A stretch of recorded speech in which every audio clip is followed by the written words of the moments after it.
speaker will stand, yeah. Well, speaker here. You can stand right here.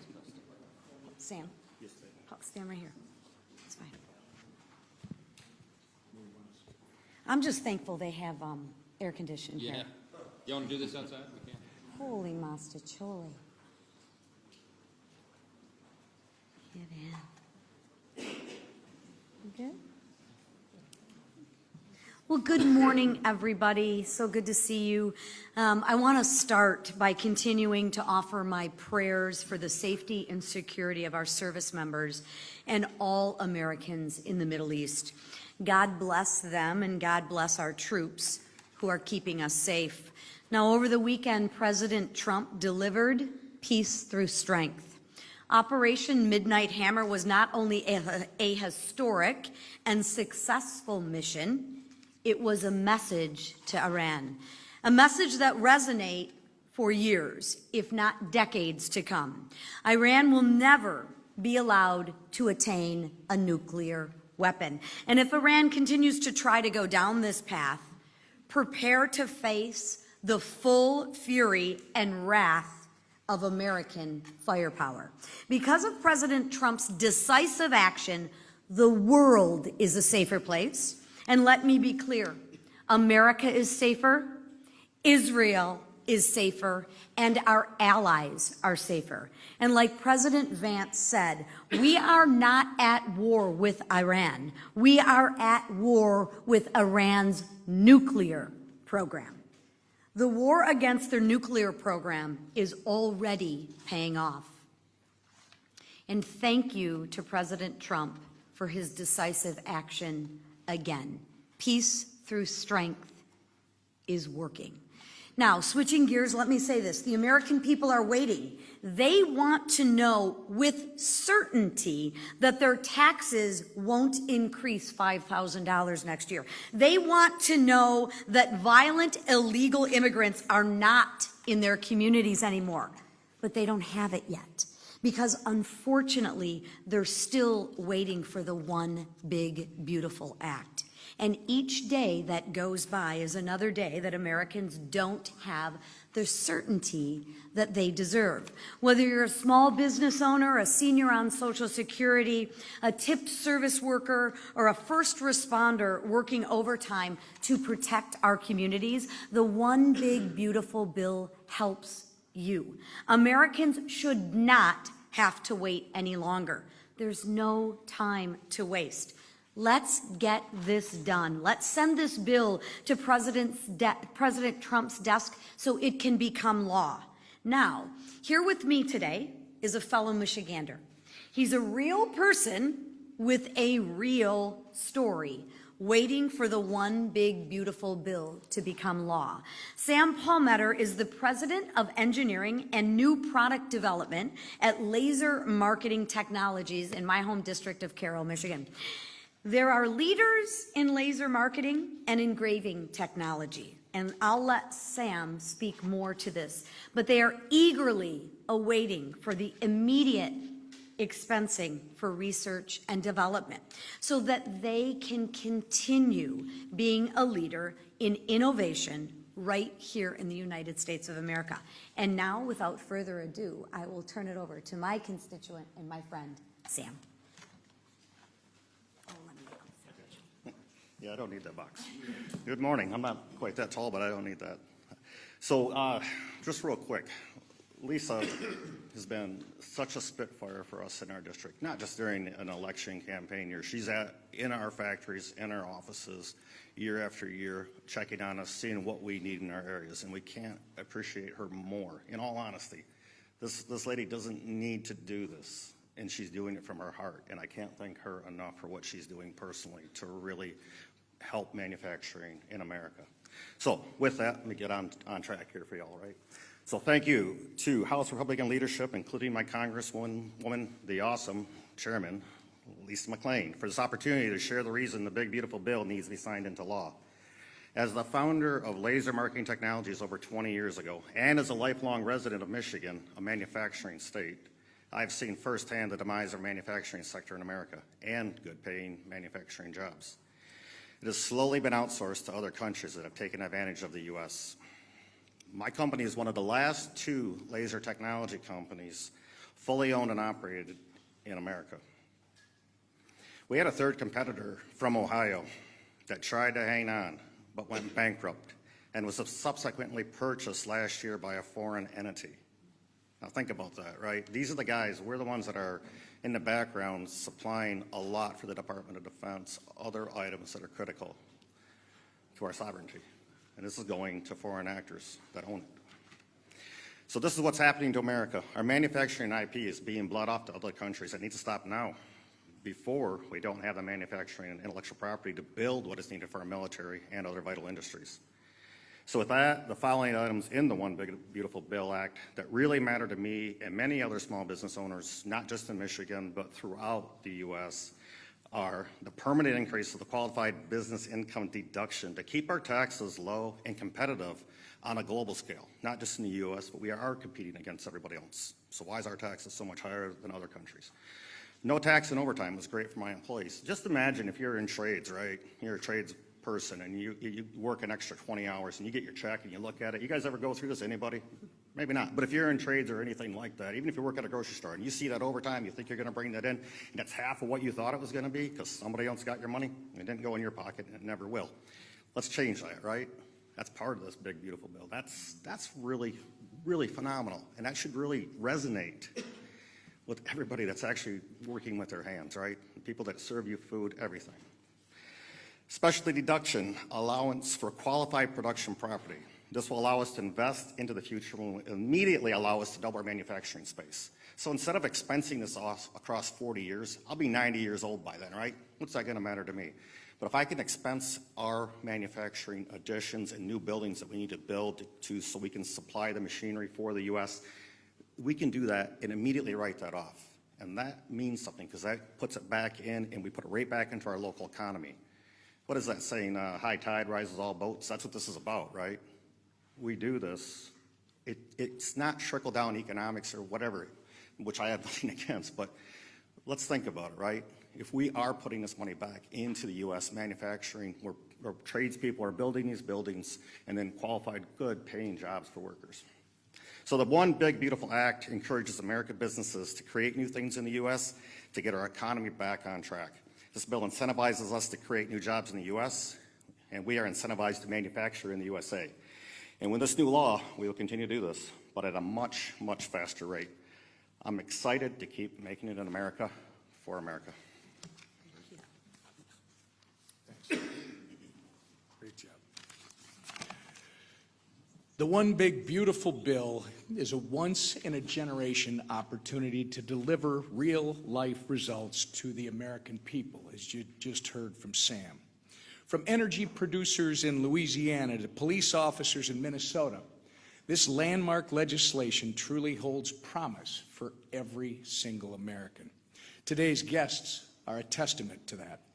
I'm proud to welcome James Stewart to speak this morning on the impact of the One Big Beautiful Bill that it will have on law enforcement officers in Minnesota and across America. With more than 30 years of frontline experience, Sheriff Stewart is here today on behalf of the Minnesota Sheriff's Association to represent the men and women who sacrifice their safety, comfort, and time to keep us all safe. Some even make the ultimate sacrifice with their lives. President Trump and House Republicans stand with our nation's brave law enforcement officers. The One Big Beautiful Bill makes clear that we don't just do so with words, but with our actions. President Trump campaigned on no tax on overtime, and now we're following through on that promise. To the benefit of our men and women in blue, by the way, and their families. And I thank the President for his vision of a prosperous America that truly appreciates and honors the bravest among us. With that, I'll turn it over to Sheriff Stewart from Minnesota's 6th Congressional District. Well, thank you, Congressman Emmer, for inviting me to speak this morning and for your leadership. My name is James Stewart. I'm the Executive Director and CEO for the Minnesota Sheriff's Association, a former Vice President for the National Sheriff's Association, and retired sheriff of Anoka County, located in Minnesota's 6th Congressional District. After more than 30 years in law enforcement, I know the sacrifice that is required to carry out the mission of protecting our communities. The sacrifice of late nights, weekends, and holidays away from the dinner table and special events with your family. Early mornings out the door before your children even wake up, and the mental toll of routinely encountering scenes that no human should ever have to witness. And the ultimate sacrifice some officers make with their life in exchange for a safer tomorrow for the people that they proudly serve and protect. Law enforcement officers sometimes work 100+ hours per pay period. And not only is that time spent away from their family and their friends, it is more time in the line of duty, putting their lives at risk. No tax and overtime pay would benefit our protectors all across the country in tremendous ways. The increase in take-home pay for these deputies and officers rewards the extra hours and the extra efforts that they devote to protecting their communities, impacting their own lives in significant ways. That is more money in their pockets to save, to invest, and to grow. With more net pay, our protectors could reduce financial burdens and ultimately the related stresses and rely less on second jobs and better focus on serving others in their demanding roles. But no tax and overtime won't just lead to a bigger paycheck. Law enforcement agencies across America right now are facing staffing shortages and struggle with recruitment and retention like never before. No tax and overtime would help keep seasoned officers on the force longer and decrease that turnover. The one big beautiful bill passed by the House is the opportunity to honor our men and women in blue and reinforce the vital role that they play in our communities. The no tax and overtime pay policy is a clear message of respect and support to our nation's law enforcement officers, and the impact of this legislation cannot be understated. Our protectors across America want to see this change, and you all have the power to make it happen. I commend House Republicans for the work that they've done thus far to move this policy closer to the finish line, and I ask on behalf of peace officers across Minnesota and our entire nation that you continue full steam ahead in that work.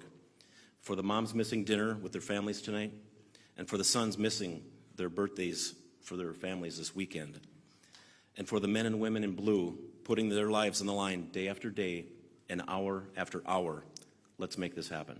Thank you. Well, over the weekend, we saw President Trump take strong and decisive action to ensure that Iran does not any longer have a nuclear weapons program.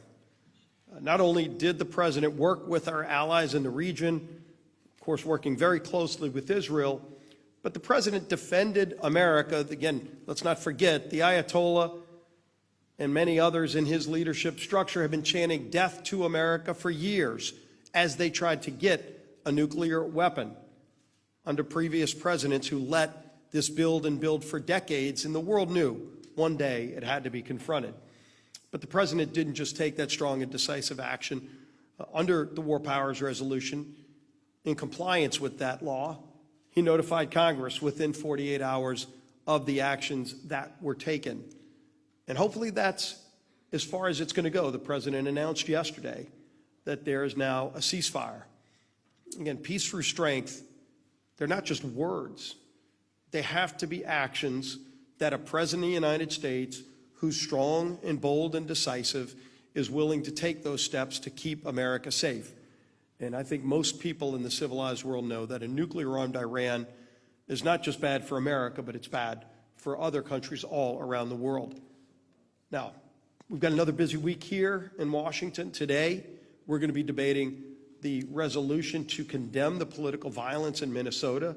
I think you'll see a very strong bipartisan message being sent by Congress that political violence is never acceptable. And you see the actions over the weekend with the state representative and her husband who were brutally murdered, the senator who was nearly killed. We keep all of them in our prayers and their families. But we know that justice will prevail, and ultimately, in America, we need to be united when we say that political violence is never the answer. We're going to also bring more legislation to protect Americans from illegals who come here and commit violence against our constituents. Somebody gets a DUI here while they're here illegally. And I saw this in my own district, where you had an illegal who came about 8 times the legal limit and murdered an 18-year-old girl and her boyfriend. And he was fine, but they are no longer with us. And we see this every day in communities all across the country. We've given President Trump some tools in law, like the Lake and Riley Act, to keep us safe from people who come here illegally and commit violent acts against our citizens. This will be one more of those tools. Of course, Friday we're going to have a vote to stand up for our ICE agents and for law enforcement in Los Angeles and other communities who are trying to keep us safe in the face of these violent riots, like the LA riots that you're seeing. That will be Friday. Of course, the overarching focus has been on the one big beautiful bill. The Senate finally has the legislation. They're moving forward. We've continued up here to talk about so many great things that this will do to get our economy back on track, to put more money in the pockets of hardworking families through so many provisions, like certainty in the tax code, ensuring that you don't have a massive tax increase that would hit lower and middle income families, no tax on tips, no tax on overtime, the ability to have bonus depreciation, some of the other things that would bring investment into this country. But we also have so many other provisions. Border security, of course, is one, but energy security is a big component of this bill to allow America to continue producing more oil so we don't have to be dependent on foreign countries. So world markets aren't worried about an action Iran might take. When you saw them talking about shutting off the Strait of Hormuz, you really didn't see much of a change in oil prices because America and our allies can now pick up the slack because you have a president, Donald Trump, who wants to open up more American energy opportunities. And so do our friends around the world. And in this bill, we have a number of provisions to do that. But rather than me talk about those provisions, and I love the great work that South Louisiana is involved in so many different fronts at producing energy for the rest of the country and the world. But I am proud to have one of my constituents, Paul Danos, whose family for 3 generations has been involved in the energy industry. He knows just what it takes to produce American energy and the challenges that can be posed if Congress and the White House don't get it right, and what opportunities we have ahead for our country if we do get it right. That great leader is my friend, Paul Danos. Thank you, Leader Scalise, for having me here today for that introduction. Good morning, everyone. My name is Paul Danos. I am CEO and one of the owners of Danos. We are a 78-year-old, third-generation family-owned and managed energy services firm headquartered down in southeast Louisiana.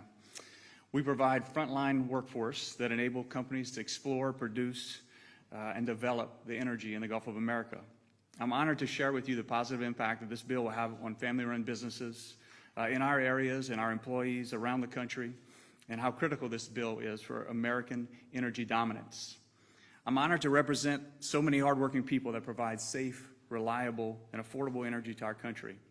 My grandfather, Alan Danos Sr., he took a risk. He had a dream in 1947 to create jobs for his community, prosperity for his community, and security for our nation. But during the previous administration, that sort of innovation and spirit was stifled. Oil and gas leases were canceled, they were nullified, and altogether stopped.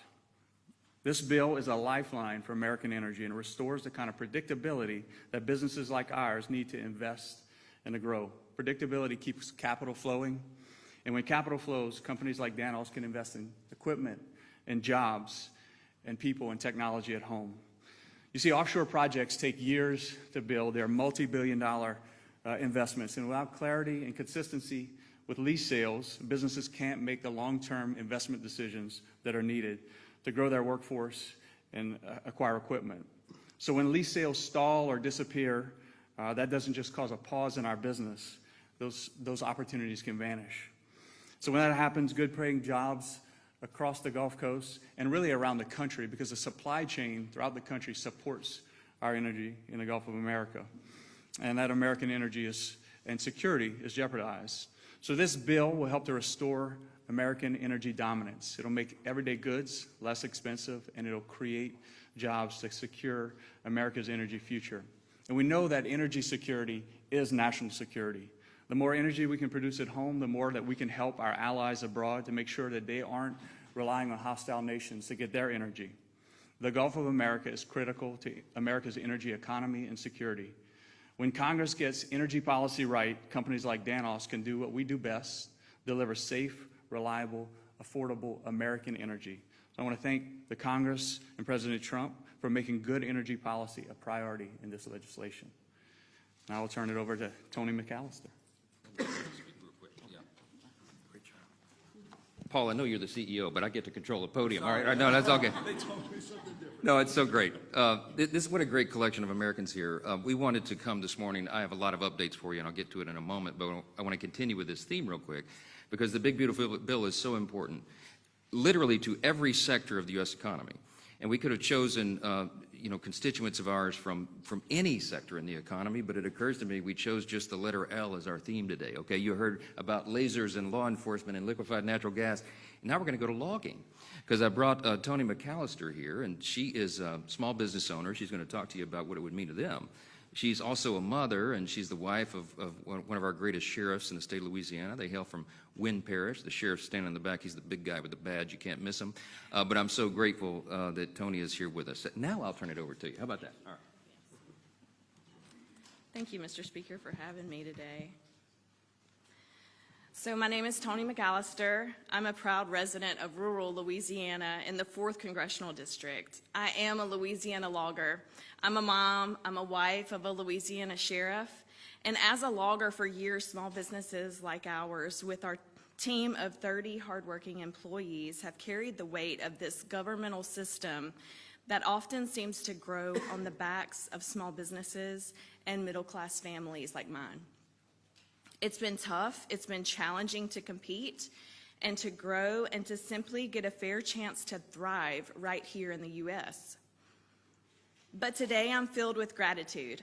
I am thankful to President Trump and the House Republican leadership who have made it a priority to reset this system, to put hardworking Americans first, to support the businesses and the families who are the backbone of this great nation. When the One Big Beautiful Bill is signed into law, it will finally give small businesses like ours a better opportunity to not just to survive, but to grow and to succeed. Some of these have been mentioned already, but just as a reminder, this legislation will lower the effective tax rate for producing in America, increase and make permanent the small business deduction, double immediate small business expensing, and reduce reporting burdens for small businesses. In Louisiana, timber is not just what we do, it's who we are. It's the largest agricultural product in the state, and it is vital to the survival of so many rural communities across our state and across the South. This bill recognizes this impact of small businesses just like mine. It protects us, it strengthens us. For far too long, the U.S. has been one of the largest importers of raw pulp, pulpwood, and timber products. This has led to the shutdown of many mills and the loss of way too many American jobs. So I want to personally thank the President for continuing to fight to reduce unregulated imports from other countries and for standing firm to support American-made products by American workers. Another piece of this bill that hits even closer to home is the historic investment in our border security. This will protect our communities and support our law enforcement officers and agencies by keeping dangerous illegals out of our country. As a wife of a Louisiana sheriff, knowing that this administration is working hard to stand behind law enforcement gives me a peace of mind. It empowers our officers, federal, state, and local, to do their jobs because they know they have the backing of this administration and the Republicans in Congress. It means the world to me to see the leaders who value the safety, well-being, and dedication to those who put their lives on the line for us every single day. The One Big Beautiful Bill is more than policy. It's progress. It's progress for small business owners, for working families, for rural communities, and for our law enforcement. Again, thank you, Mr. Speaker, for having me. Thank you to the President for seeing us. Thank you for standing with us. Thank you to the House Republicans for working hard to get this done, not just for today, but for future generations. Thank you. Thanks so much. It is about progress, Tony. That's so well said. And I'm so grateful for these fine Americans who stood here representing hundreds of millions of Americans in all their various endeavors. And this bill, the One Big Beautiful Bill, is geared for those hardworking Americans. It is going to help all boats rise. And we are so excited to get this thing over the line. And I'll give you more updates on that. In the meantime, Tony and Paul and Sam and Sheriff Stewart, thank you again for your time this morning. Let me zoom out. We'll just talk about foreign affairs quickly, and then we'll zoom back in on the big, beautiful bill. I know the conflict in the Middle East is top of mind for everyone, and it is for us as well. Over the weekend, of course, President Trump fulfilled what was a bipartisan, long-standing national security priority by carrying out successful strikes on Iran's nuclear facilities. Everyone around the world applauded this expertly performed duty by our extraordinary, unmatched military. Some of them applauded loudly and openly, and some of them quietly, but everybody except the evil regime in Iran knows this was the right thing to do. It's important to remember who we're discussing here, okay? Evil is the right word. Iran is the largest state sponsor of terrorism on planet Earth. The Iranian regime has been responsible for thousands of American deaths over the years, and an untold number of maimings with roadside bombs all over the Middle East. They have funded and propped up terror proxies like Hamas, Hezbollah, and the Houthis, and their stated goal is the death and destruction of America, and of course Israel. That's why for decades presidents have talked tough on Iran. They've talked tough. President Clinton said, quote, "I believe all the Western nations have an overriding interest in containing the threat posed by Iran," unquote. President Obama, he said, "I have stated that Iran will never be allowed to obtain a nuclear weapon," unquote. President Biden, quote, "We will not," let me say again, "we will not allow Iran to acquire a nuclear weapon." But it was President Trump who did more than talk. He acted, and it was long overdue. And his decisive action led to a weakened and vulnerable Iran that gives them no other choice than to come to the table, which they refused to do in good faith before. The president secured a ceasefire between Israel and Iran, and despite of the temporary disruption this morning, we believe that will hold. Peace in the Middle East has never been closer within our grasp, and that is something that we should all embrace and applaud. And we were heartened to see even people on the other side of the aisle, right-thinking, common-sense folks, say that this was the right move. The ceasefire is fragile, but it is very real. I spoke to the president this morning right before Air Force One took off from the tarmac. He's headed over to the NATO meeting, as you all know. And we talked about his frustration with the temporary disruption and the ceasefire overnight. And he told me he had just spoken to Prime Minister Netanyahu and encouraged him not to retaliate in any heavy way. And I think that request has been heeded. I told the president that I would immediately echo the same sentiment to my counterpart over there and my good friend, Speaker Ohana and the Knesset. I did that. I believe that Israel and the United States are locked arm in arm on this, and that unified front and that common goal is what is going to maintain peace. So I just want to say overall, this is America First policy in action. This is, as has been said here already this morning, the penultimate demonstration of peace through strength. This is what it means. But you got to have a strong commander-in-chief to make sure that happens. Regarding the presidential authority, now naturally, of course, we've got some Democrats here on Capitol Hill who they have an allergic knee-jerk reaction to anything that President Trump does, no matter how noble and good. And they of course, are opposed to his latest work to make Americans safer and bring peace in the Middle East, if you can imagine that. Some have even called for his impeachment over this. It's absolutely outrageous. It would be comical if it were not so serious and stupid. Let me be clear and be as clear as possible. The strikes on Iran's nuclear facilities were clearly within President Trump's Article 2 powers as commander-in-chief. It shouldn't even be in dispute. Allow me to put my constitutional law hat on for a moment, because that's what I used to do, because both the law and the precedent are important for everyone to understand here. This may answer a lot of questions that you might ask this morning. The framers of our Constitution never intended for the president to seek the approval of Congress every time he exercises his constitutional authority under Article 2 as commander-in-chief. Alexander Hamilton argued in Federalist number 70, just for one example, that, quote, "Energy in the executive is a leading character in the definition of good government. It is essential to the protection of the community against foreign attacks," unquote. This is why the framers did not explicitly set restrictions on the president when it comes to using military force. They understood something very practical about our matchless legislative body here and our Constitution. The way the Congress was set up, they knew it would be a deliberative body, and they knew that process by necessity would take time. And in an emergent and imminent situation, time is not something we always have the luxury of. And so they wanted, in moments of danger and conflict abroad, for one single hand of authority to have that authority to act decisively and effectively. Now we're hearing some talk about the War Powers Resolution. What is that exactly? Congress passed that legislation in 1973 under President Richard Nixon. It bars the use of armed forces in conflict beyond 60 days without congressional authorization or a formal declaration of war. A 30-day withdrawal period follows thereafter under the statute. It also requires that the President inform Congress within 48 hours of use of military force. Obviously, President Trump did that. Obviously, in the modern era with the 24-hour news cycle and social media, nothing goes by unnoticed.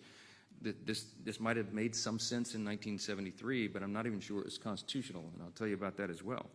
Many respected constitutional experts argue that the War Powers Act is itself unconstitutional. I'm persuaded by that argument. They think it's a violation of the Article II powers of the Commander-in-Chief. I think that's right. If you look back at the Founders' intent, you read the Federalist Papers, you read the records of the Constitutional Convention, I think that is right. And many more scholars believe the President is correct to use this executive authority in exactly the manner that he did over the weekend. I am a jealous guardian of Congress's Article I authority. We are the defenders of it here, and we take it seriously, and I always will be. But exercising the authority to declare war isn't something we've done since World War II. And everybody in this room knows, since then we've had more than 125 military operations. From Korea and Vietnam to Iraq and Afghanistan, they have occurred without a declaration of war by Congress. Presidents of both parties have exercised that authority frequently. A few recent examples: President Biden ordered strikes on Iraq, Syria, and Yemen. President Obama launched an 8-month-long bombing campaign in Libya to oust Gaddafi. President Clinton initiated air patrols and air strikes in Bosnia and a bombing campaign in Yugoslavia. Every one of those actions were taken unilaterally and without prior authorization from Congress. The bottom line is the Commander-in-Chief is the President. The military reports to the President, and the person empowered to act on the nation's behalf is the President. The last few days have unfolded exactly as the law outlines and as history has demonstrated and as the framers of the Constitution intended. I'm convinced of that. Let me change subjects and we'll zoom in back to domestic affairs and the one big beautiful bill. I will say it's very relevant to the discussion about global affairs because one of the things, as you all know, that the big beautiful bill will accomplish is it will support our military funding. While congressional Democrats feign concern about the safety and well-being of U.S. service members, House Republicans are working to deliver legislation that actually accomplishes that and supports them. I think it's really important that amid this global threat landscape that we point out there's never been a better time for a piece of legislation, a generational, once-in-a-generation opportunity legislation like the One Big Beautiful Bill. This bill funds President Trump's Golden Dome to bolster long-range missile defense capabilities. How many of you know that's kind of important right now? It accelerates the modernization of our nuclear deterrent. Couldn't have a better time for that. And it revitalizes our defense industrial base. Here's a few specifics. $34 billion to expand the size and capabilities of our naval fleet, to $25 billion for the Golden Dome, $21 billion to restock America's arsenal of munitions and ramp up domestic production of rare earth and critical minerals, $13 billion for nuclear deterrence, $12 billion to enhance military readiness, among many other great provisions that I won't bore you with listing. It's exciting stuff. And the One Big Beautiful Bill is a generational investment in American military might. And we need to get it to President Trump's desk as soon as possible. I think we will. With that, I'll take a few questions. Chad. Considering how much this bill has changed in the Senate, how are you going to be able to pivot and sell your members on a vastly different product so quickly? But before it, characterize what that's going to be like. The President says you need to be here this weekend. Are you going to keep members here without anything to vote on, with no clarity on when the Senate's going to send that across? Yeah, first thing first, I don't think we can say it's a vastly different product. Don't prejudge it yet. We're still awaiting the final details. We've given space for the Senate to work. They're a separate chamber, of course. I've been emphasizing from the very beginning, this is a one-team approach, the House and Senate Republicans working together in tandem with the White House. There's no daylight between any of us on the ultimate goal and objective. When we set what you all thought were audacious deadlines in the early part of the year, and I said we would do our bill by Memorial Day, many of you smirked. I saw your faces. You laughed at me when I said that. But we beat it by 4 days, okay? When we said we would get the whole thing to the President's desk by July 4th, and that was our objective, many of you also rolled your eyes, but we are on target right now to do that very thing. So if the Senate acts accordingly, and they act according to what we expect right now, we work out the final details. They would get that passed maybe by Friday, Saturday. And I've told our members, we just had the big House Republican Conference meeting, the weekly meeting, and I said, keep your schedules flexible. July 4th is always a district work period, as is tradition, so everybody can go home and celebrate the 4th of July with their constituents and their families. But there's nothing more important that we should be involved in and can be involved in than getting the one big beautiful bill to the President's desk. So if the Senate does its work on the timeline that we expect, we will do our work as well. And I think everybody's ready for that. Yes, sir. Have you taken any role in talking to some of the senators that have specific issues, say adding to debt or Medicaid cuts, about what could get past the House? Yeah, why do you think I look so tired? Yeah, I've been talking to individual senators ad nauseum and sharing with them the conversations and the deliberations and the negotiations and the conclusions that we reached together here in the House, remembering that we worked on it for over a year on this side, and they've had to have a truncated work period of just a few weeks on this in reality. So they're going through the 5 stages of grief on their individual preferences, as we did over here, but again, we had longer time to process it. I remain, as I stand here at this podium, I remain very optimistic that there is not going to be a wide chasm between the two products, what the Senate produces and what we produce. We all know what the touch points are and the areas of the greatest concern. We've got to get the SALT negotiation number right. We've got to make sure the IRA subsidies are handled in an appropriate manner. You've got a number of provisions. We want to make sure that we hold by our commitment that we are not cutting Medicaid. The President has said that, and I've said that. We've all said that. We are strengthening the program for the people who are the most vulnerable populations who really rely upon that. You're talking about the disabled, the elderly, young pregnant women, for example. Those resources won't be available for those people who desperately need it and deserve it if young able-bodied men, for example, are on the program and not working. So we introduced a work requirement on the House side. It's wildly popular with the people because it follows common sense.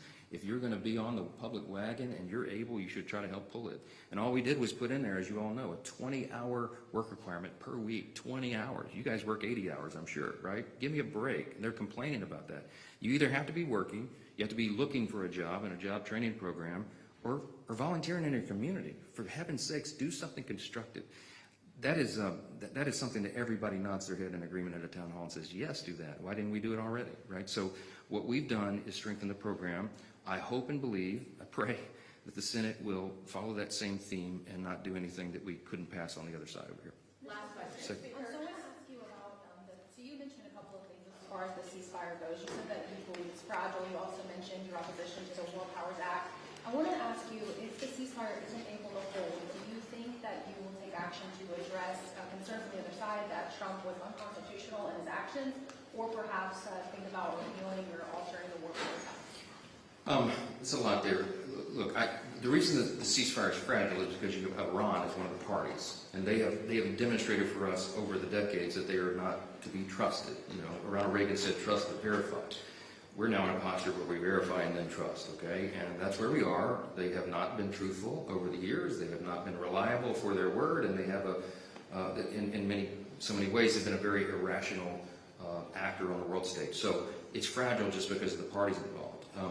But what I would say about our role here in the Congress is that there were a couple of resolutions floated.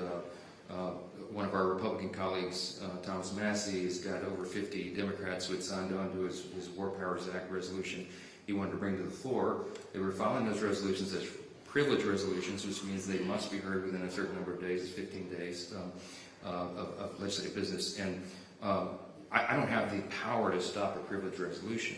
But I did talk to Thomas, who is a colleague and friend. I talked to him on the floor. We never agree these days. I'm not sure where his philosophy is coming from. But anyway, I talked to him on the floor last night, and I said, listen, in light of the ceasefire, if the ceasefire holds, obviously you would agree that your War Powers Act resolution is now a moot point? And he said, yeah, it probably is. So we may not have to act upon that. I hope we don't, because I think it would be a terrible look, and it will not pass the House because it's inappropriate, and it's not a proper use of the law anyway. The president has clearly fulfilled his responsibility under the War Powers Act, assuming that that act is even constitutional. So, yeah. One last question. On the subject of Thomas Massie, he does face a primary counter as Trump was threatened to fight. Will you defend him in that primary? That's the hardest question I had this morning. I'll be totally honest with you. Okay. Look, the speaker's job, my role with my party cap on, is I'm the leader of my party here, and the speaker leads the incumbent protection program. Right. That's what we call it. I got to make sure everybody gets reelected. I travel the country nonstop, relentlessly raising money to ensure that happens. But I certainly understand the president's frustration about the colleague you named, and he and I talk about that quite a bit. Can't quite understand what the rationale is, but if you're here and you're wearing one team's jersey, and every single time you vote with the other team, people begin to question what your motive is and what your philosophy is, and why you're so consistently opposed to the platform, the agenda of your party. So I'll leave it at that. I talked to Thomas about this very frankly, because I said he's a friend. I want him to come to his senses and work with the team, and I try to work with him every day to do that, as I do everybody here. So that's my answer this morning, okay? Thanks so much. Appreciate it.